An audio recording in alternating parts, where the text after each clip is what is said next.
Well, I think sudden resignations like this from leaders who don't have any challenger, obvious challenger immediately are rare. So I think people are right to be surprised. And of course, a rumor mill and a conspiracy mill fired up almost immediately to find out what the real reason is.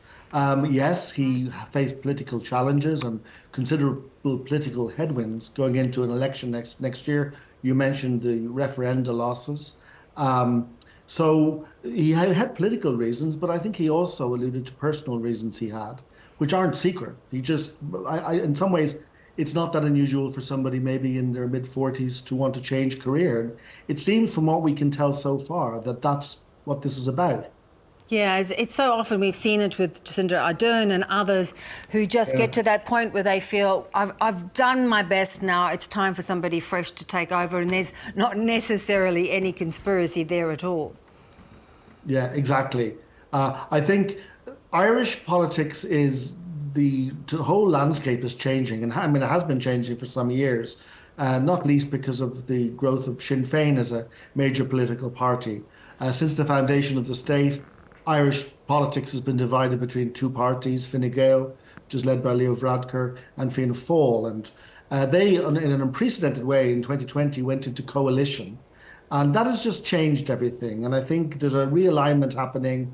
And he's been in power he's been Taoiseach for 7 years now. Current government, he had an arrangement where he stepped down and then stepped back in.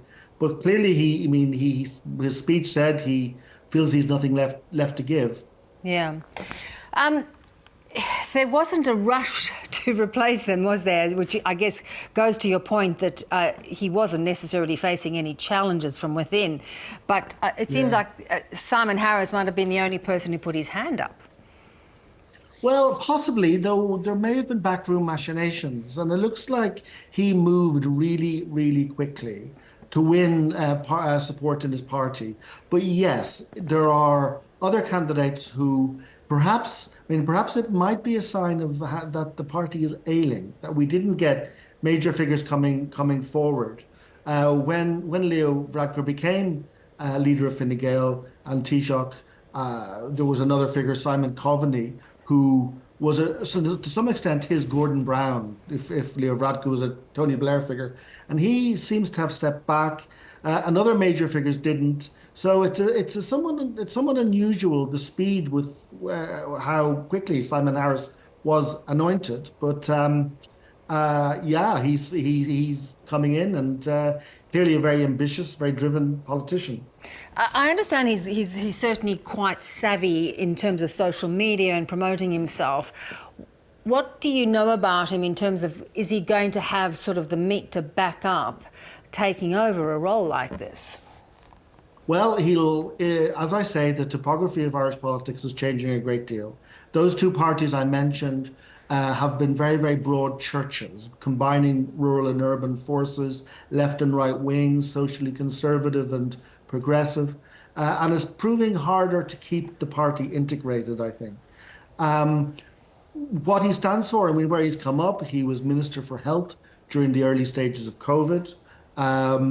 Took a little bit of pressure, as most ministers for health around the world did at that time, has been Minister for Education. I think he's somebody who has manages to avoid political crisis thus far in his career. And of course, when he becomes Taoiseach, Prime Minister, the political crisis will come looking for him. Yeah. So it's very much an unknown. We'll have to see how he does. The polls are not looking good for that party in the election next year. Yeah, and that's a good point you make. You know, Varadkar was supposedly making Ireland a much more liberally open society. Is that shifting? And you know, could Ireland be heading in a different direction? Well, I think that the idea that the move from tradition to the modernity, from a more conservative or kind of Catholic country to a liberal one, was never going to be linear in the way perhaps people imagined. It doesn't mean the pendulum is swinging back and forward. It just means that the situation is more complicated than that. So these referenda to which you alluded, were signalled a real disconnect between the political establishment and more than two-thirds of the Irish electorate who opposed these referenda, which were billed and presented themselves as progressive or modernising referenda insofar as they took the word mother out of the constitution and tried to open the way for different sorts of family units. But the Irish electorate voted against that, whereas famously, to 2015, by the same proportion, the Irish electorate voted in the first plebiscite in the world to vote for same-sex marriage very resoundingly. Australia came a few years later.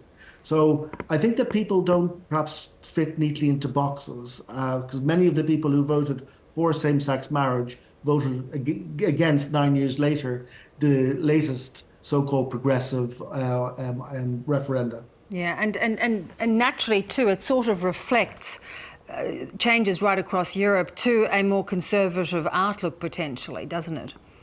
Yes, I think a big issue in Ireland, which has become a new issue and is certainly a challenge for a lot of the three main political parties, Fianna Fáil, Fine Gael and now Sinn Féin, is immigration. So public attitudes are hardening on immigration in Ireland. More than 20% of the population of Ireland were now born outside.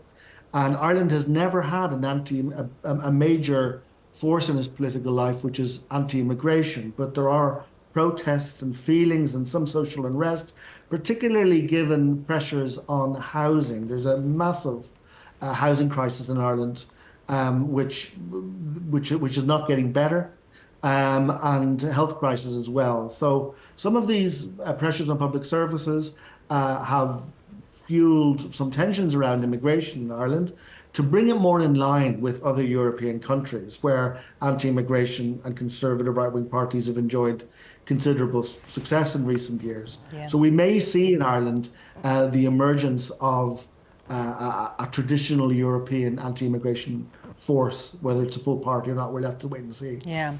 Great to get your perspective on all of this, Ronan. Thanks so much. My pleasure. Thanks, Bev.